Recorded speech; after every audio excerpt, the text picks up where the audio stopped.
नमस्कार प्यारे दोस्तों, एक बार फिर बहुत बहुत स्वागत है आप सभी का आपके अपने YouTube चैनल पे। मैं हूं आपकी होस्ट डॉक्टर सीमा तिवारी और हमेशा की तरह एक बार फिर आपके लिए लेके आ गई हूं एक मोस्ट इम्पॉर्टेंट वीडियो। जी हां दोस्तों, आपको पता है कि हम आपको MCQ क्वेश्चंस के साथ साथ सभी ऑप्शंस का एवं जो जिस टॉपिक से हमने MCQ लिया है उस टॉपिक को भी हमारी समझाने की पूरी कोशिश होती है। पूरी तरह से एक्सप्लेनेशन वीडियो हम आपको प्रोवाइड करते हैं जिससे आपको उस क्वेश्चन एवं उस टॉपिक से रिलेटेड कोई भी डाउट ना रह जाए। और दोस्तों, इस तरह से धीरे कछुए की चाल चलते हुए हम लोग अपनी मंजिल तक जरूर पहुंचेंगे। आप अपनी मंजिल तक जरूर पहुंचेंगे दोस्तों, ये मैं आपको विश्वास दिलाती हूँ, क्योंकि ये वही चैनल है जो हमेशा आपकी प्रिपरेशन एवं रिवीजन के पर्पस से सिर्फ और सिर्फ इम्पॉर्टेंट क्वेश्चंस की सीरीज ही प्रोवाइड करता आया है। और आगे भी आपकी, चाहे आप किसी भी कॉम्पिटिटिव एग्जाम की दोस्तों प्रिपरेशन कर रहे हो, आपको इसी तरीके से पढ़ना है कि जो भी MCQ आप पढ़ रहे हैं उससे रिलेटेड और क्या क्वेश्चन बन सकते हैं, जिस टॉपिक से MCQ लिया गया है उससे और कौन से क्वेश्चंस बन सकते हैं। क्योंकि सपोज ये पहला क्वेश्चन जो स्क्रीन पे है ये तो ओल्ड क्वेश्चन पेपर से हमने ले लिया, लेकिन जरूरी नहीं है कि एज इट इज यही क्वेश्चन एग्जाम में पूछा जाए। लेकिन जरूरी ये है दोस्तों कि इस टॉपिक से रिलेटेड दूसरा क्वेश्चन एग्जाम में जरूर और जरूर ही पूछा जाएगा। तो दोस्तों, आप छोटे छोटे प्रयास करते रहिए, धीरे तैयारी करते रहिए और हर एग्जाम में आपको सफलता मिलेगी, ये मैं आपको पूरा विश्वास दिलाती हूँ। मैंने ये चैनल ही आपकी प्रिपरेशन के लिए ही बनाया है दोस्तों, आपके सिलेक्शन के लिए बनाया है।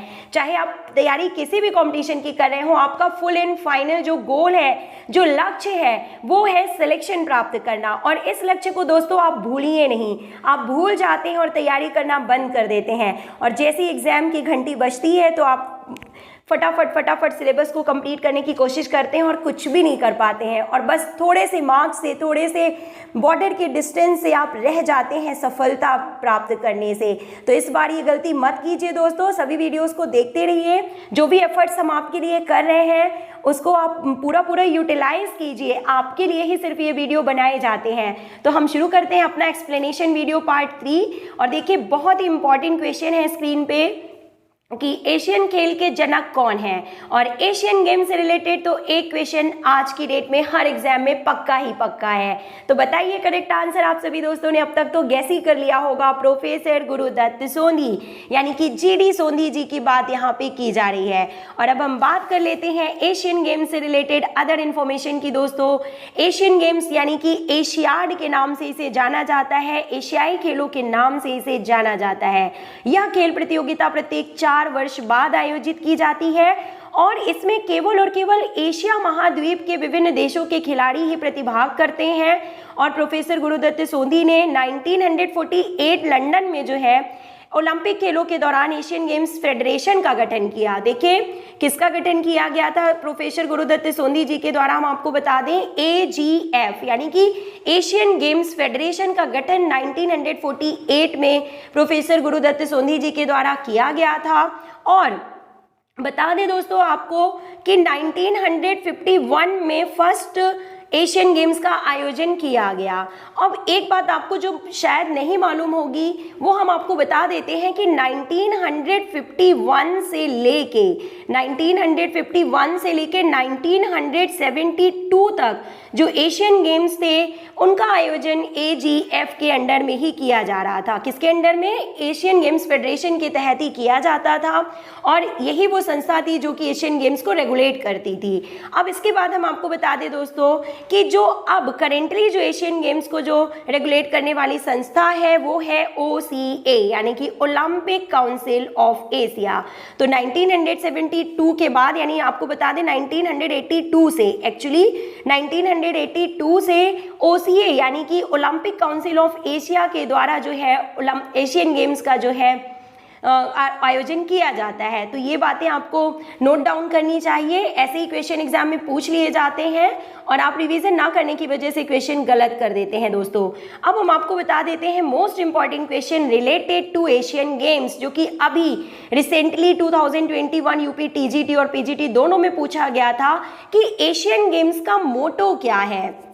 एशियन गेम्स का मोटो क्या होता है? तो देखिए दोस्तों, एवर ऑनवर्ड यानी हमेशा आगे की ओर, एवर ऑनवर्ड जो है ये ओवरऑल जो मोटो है यानी कि आदर्श वाक्य है एशियन गेम्स का वो है एवर ऑनवर्ड, हमेशा आगे की ओर। एक इंपॉर्टेंट क्वेश्चन और भी जो एग्जाम में एशियन गेम्स से रिलेटेड पूछा गया था दोस्तों यूपी पीजीटी 2021 में, वो हम आपको बता देते हैं कि इसका सिंबल क्या है, एशियन गेम्स का सिंबल क्या है। तो हम आपको बता दें कि एशियन गेम सिंबल जो है वो क्या है।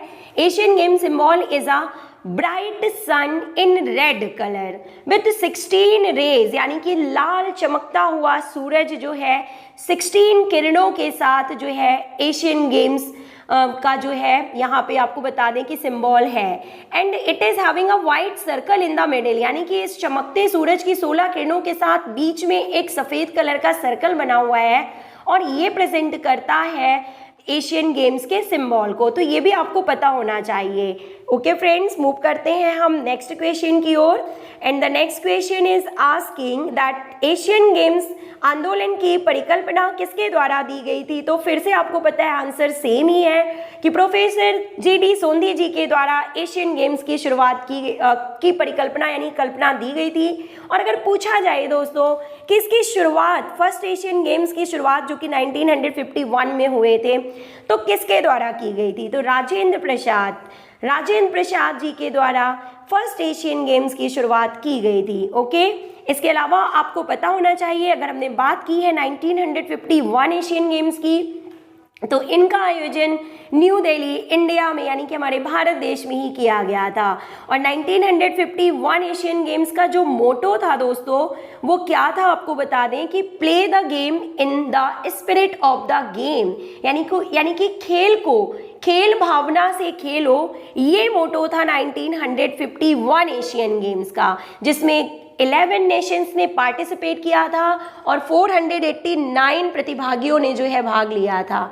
ओके दोस्तों, और 57 इवेंट्स को इसमें शामिल किया गया था। तो ये 1951 एशियन गेम्स से रिलेटेड जो इन्फॉर्मेशन है ये भी आपको पूछी जा सकती है एग्जाम में, आपको पता होना चाहिए। और एक और इम्पॉर्टेंट क्वेश्चन जो बनता है 1951 एशियन गेम्स से रिलेटेड कि भारत देश को कितने मेडल मिले और भारत देश की कौन सी रैंक थी दोस्तों। तो देखिए इंडिया को कुल 51 मेडल मिले थे, टोटल 51 मेडल मिले थे भारत देश को। आप इस तरह से भी याद कर सकते हैं 1951 और टोटल मेडल जो थे वो भी थे 51। तो कितने गोल्ड मेडल थे देखिए 15, जो कि 51 का जस्ट अपोजिट है, आप याद कर सकते हैं 15 gold medal, then 16 silver medal and 20 bronze medal के साथ टोटल 51 मेडल हासिल करके कौन सी रैंक पे था भारत, ये भी क्वेश्चन में पूछा जा सकता है। तो सेकंड रैंक जो है स्कोर किया था हमारे भारत देश ने फर्स्ट एशियन गेम्स में। तो क्योंकि फर्स्ट एशियन गेम्स हमारे भारत देश में आयोजित किए गए थे इसलिए बहुत स्पेशल है, इनसे रिलेटेड क्वेश्चन एग्जाम में पूछा जाता है दोस्तों। तो इन सभी क्वेश्चन को आप एज इट इज तैयार करते चलिए। मूव करते हैं नेक्स्ट क्वेश्चन की ओर दोस्तों, और देखिए सभी ओल्ड क्वेश्चन पेपर से लिए गए क्वेश्चन है यहाँ पे। तो नेक्स्ट क्वेश्चन में पूछा जा रहा है कि एशियाई खेलों का आयोजन कौन करता है। तो एकदम आपको टू द पॉइंट हमने यहाँ पे क्लियर कर दिया, OCA यानी currently Olympic council of Asia के द्वारा जो है एशियाई खेलों का आयोजन किया जाता है 1982 से, लेकिन 1982 से पहले AGF यानी एशियन गेम्स फेडरेशन के द्वारा एशियन गेम्स का आयोजन किया जाता था। दोस्तों ऑप्शन में आपको एक बहुत ही इम्पॉर्टेंट यहाँ पे टर्म दिखाई दे रहा है, वो है IAAF। ये IAAI नहीं बल्कि IAAF है। और बता दें कि ये बहुत ही इंपॉर्टेंट क्वेश्चन है जो कि एग्जाम में पूछा जाता है, तो इसके बारे में भी देख लेते हैं। IAAF का फुल फॉर्म होता है इंटरनेशनल एमेच्योर एथलेटिक्स फेडरेशन, जिसकी स्थापना 1912 में की गई थी। और ये जो है एथलेटिक्स जो जितने भी इवेंट्स होते हैं तो उन सभी को जो है वर्ल्ड लेवल पे जो है ऑर्गेनाइज कराने का काम होता है इंटरनेशनल एमेच्योर एथलेटिक फेडरेशन का, यानी कि IAAF का। एथलेटिक्स से संबंधित जो भी इवेंट्स होते हैं तो उनको ऑर्गेनाइज कराने का काम IAAF का होता है। और दोस्तों 1912 से लेके 2001 तक इसे IAAF के रूप में जाना जाता था और 2001 में इसका नाम बदलकर international association of athletics federation कर दिया गया। जी हाँ दोस्तों, इंटरनेशनल इमेच्योर एथलेटिक फेडरेशन से बदलकर इसका नाम international association of athletics federation कर दिया गया 2001 में, और 2009 से अब इसे वर्ल्ड एथलेटिक्स के नाम से जाना जाता है। जी हाँ दोस्तों, अब इसे वर्ल्ड एथलेटिक्स के नाम से जाना जाता है 2009 से, तो ये भी आपको पता होना चाहिए। नेक्स्ट देखिए, यहाँ पे दिया हुआ है BCCI यानी कि board of control for cricket in India. जी हाँ दोस्तों, इन सभी टर्म्स को आप एज इट इज लिखते चलिए। यही वो क्वेश्चंस हैं जो आपको एग्जाम में देखने के लिए जरूर मिलेंगे। BCCI यानी कि board of control for cricket in India is governing body for cricket in India, यानी कि ये जो क्रिकेट से संबंधित जो भी इवेंट्स होते हैं उन सभी का ऑर्गेनाइजेशन जो है वो board of control for cricket in India BCCI के द्वारा ही किया जाता है। उसके लिए ये और गवर्निंग बॉडी के रूप में काम करती है। इसका हेडक्वार्टर जो है इस संस्था का मुंबई में है और इसकी स्थापना की गई थी 1928 में। जी हाँ दोस्तों, ज़्यादा कुछ नहीं तो आपको इनके स्थापना वर्ष से संबंधित क्वेश्चन एग्जाम में एज इट इज 1 मार्क दिला सकता है। और इसके जो करंट प्रेसिडेंट हैं वो है सौरभ गांगुली। ये भी आपको प्रिपेयर करते हुए चलना है।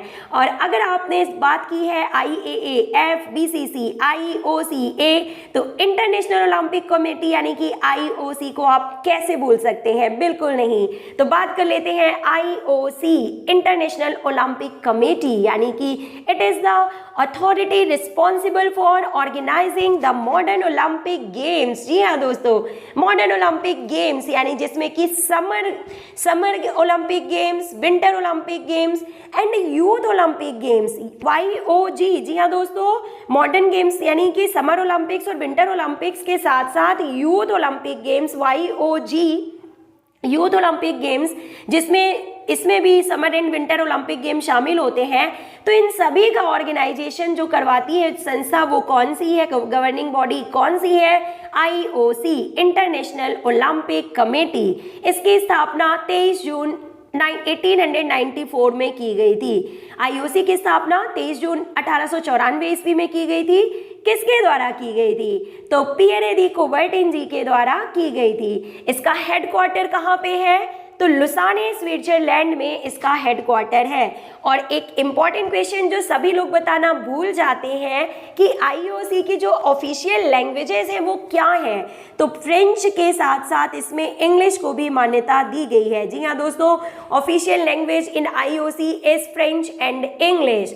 और इसके प्रेसिडेंट से रिलेटेड एक क्वेश्चन आपको तैयार करके जरूर जाना है। Current president of IOC is Thomas Bach.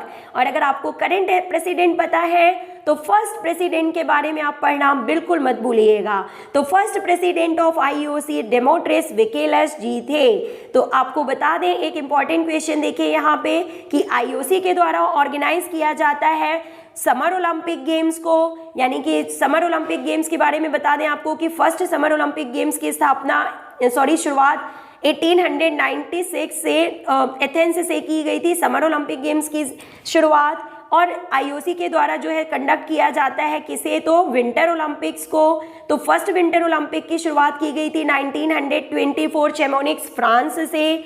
और IOC के द्वारा कंडक्ट कराए जाते हैं, ऑर्गेनाइज कराए जाते हैं समर यूथ ओलंपिक गेम्स। जी हाँ दोस्तों, समर यूथ ओलंपिक गेम्स। तो first summer youth Olympic games की शुरुआत की गई थी, आपको बता दें, सिंगापुर से।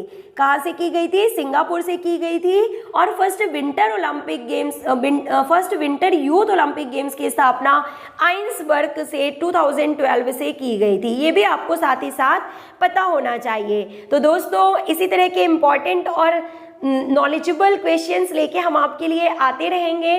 वीडियो ज़्यादा बड़ा ना हो इसलिए इसको हम यहीं फिनिश करते हैं। इसी तरह के बहुत ही इम्पॉर्टेंट और आपको सिलेक्शन दिलाने वाले प्रश्न लेके ही हम अपने वीडियो में आएंगे, ये हमारा आपसे वादा है। तो देखते रहिए वीडियोस को, लगातार मेहनत करते रहिए, तब तक सफलता मिल नहीं जाती जब तक। Let's meet you in the next video. Till then take care, good bye.